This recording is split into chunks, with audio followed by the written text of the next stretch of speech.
Hello class, I'm Matthew Dunaway. This is the last speech for public speaking, our refutation speech. The purpose of this speech is to refute the claim that global warming is real and that it is man-made. Global warming is not real. The Earth's temperature rises and falls based on multiple different things. None of these things are the faults of human or even the inventions of human. We're just living in a warmer time period. My thesis is global warming is not man-made and it is not real. Main point 1, we are in the middle of a warming period. Main point 2, big business does not need to be governed.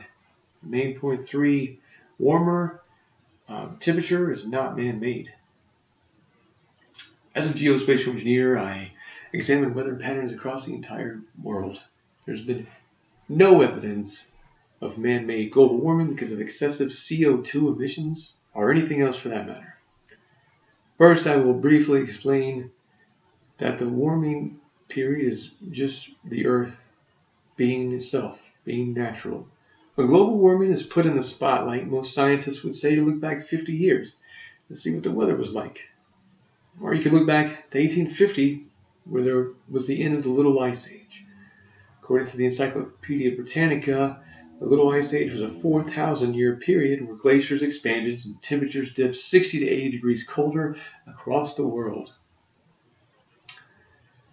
Next, I will explain why allowing the government to enforce rules on big business is a bad idea. Dr. Patrick Moore is the chairman of Ecology, Energy and Prosperity with Canada's Frontier Centre for Public Policy. He believes that global warming climate change is just hysteria, ignited by fear and guilt. Dr. Moore was one of the co-founders of Greenpeace.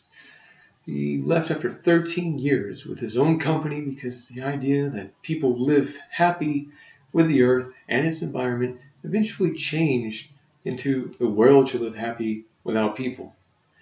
Greenpeace abandoned all hope and decided that we were the enemy of the world. They also dropped the peace, which represented humans and is now known as green laws. This is what happens when we allow the government to make the rules. We are pushed into a bureaucracy that is ran on a conveyor belt. The idea to create a government that is rock solid and can't be touched, where all the bad people are dealt justice and all the good people live good lives. The only problem is, who is to say what's good and what's bad? Well, the government gets to decide. There are loopholes in that system. And the people that find these loopholes cheat the system and eventually ruin the system. Lastly, I will refute the claim that global warming is man-made. Climate change is not caused by man. Climate change is natural. And it's the natural cooling and heating of the earth by the earth. The reason to dispute this claim that climate change is caused by people is because global warming isn't real. According to Dr. Roy Spencer, climatologist and former NASA scientist, there has been no credible research conducted to determine that climate change is caused by people. It is only assumed. Dr.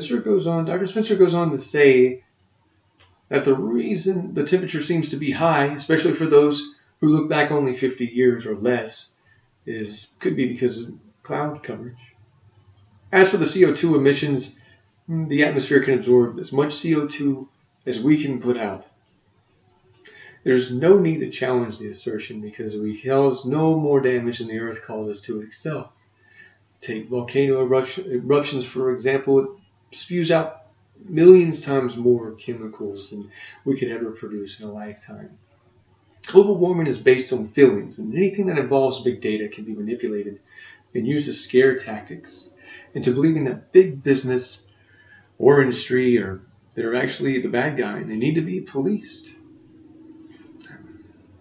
The reason that there isn't much research conducted to find out if global warming is real and is man-made is because there's no money available to disprove it. From an article in the National Review from editorialist Henry Payne, scientists or climatologists make the most money like the weathermen do.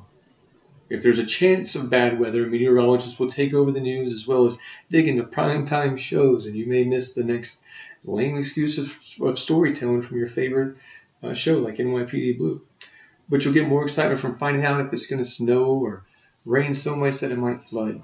Climate change advocates also get more funding if they're able to prove global warming is real.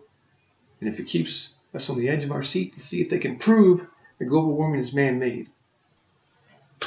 In conclusion, I've given you a more detailed design of how the world warms itself by looking past the 50 years, and like most scientists who are trying hard to disprove global warming, I have dispelled assumptions that humans are the cause for the rise and fall of temperature of the entire world. I have proved that the same people who demand that you believe in global warming also do so because it gives the government the power to control how business is conducted. Global warming is not real, and we should enjoy the warming period while we still can. In a few hundred years, we're going to wish that it was a whole lot warmer. Thank you for your time, and if you have any suggestions or would like to say anything else, just do so in the discussion board. It's been a great semester. Thank you all.